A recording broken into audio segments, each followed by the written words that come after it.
आज अल्हम्दुलिल्लाह जिस बस सर्विस का हम की शुरुआत करने जा रहे हैं कि यही विजन पाकिस्तान पीपुल्स पार्टी की लीडरशिप का था, जिसको पाए तकमील आज अल्हम्दुलिल्लाह उसकी शुरुआत की है। सिंध के हर शहर में मेरी प्रायोरिटी ये होगी इंशाअल्लाह ताला कि खवातीन के लिए मखसूस जो बसेज हैं वो बनाई जाए। वक्त बदल चुका है, दौर अब एक नया है, नई तारीख लिखी जाएगी।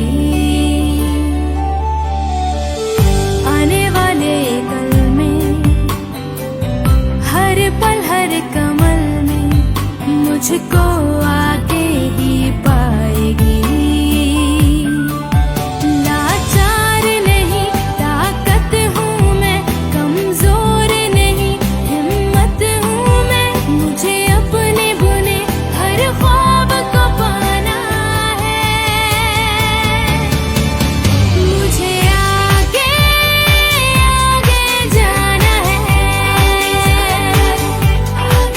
मुझे ऊंचा ऊंचा उड़ना है।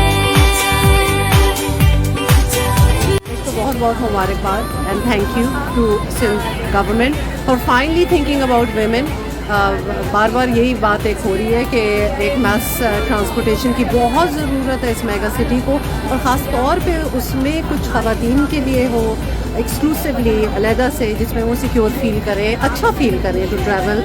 That is commendable. I am so happy to see and I love the colour of the bus as well. तो बड़ा डिस्टिंक्टिव है, नज़र आ रहा है कि ये सिर्फ लड़कियों के लिए, ख़वातीन के लिए, सो दैट्स एक्साइटिंग।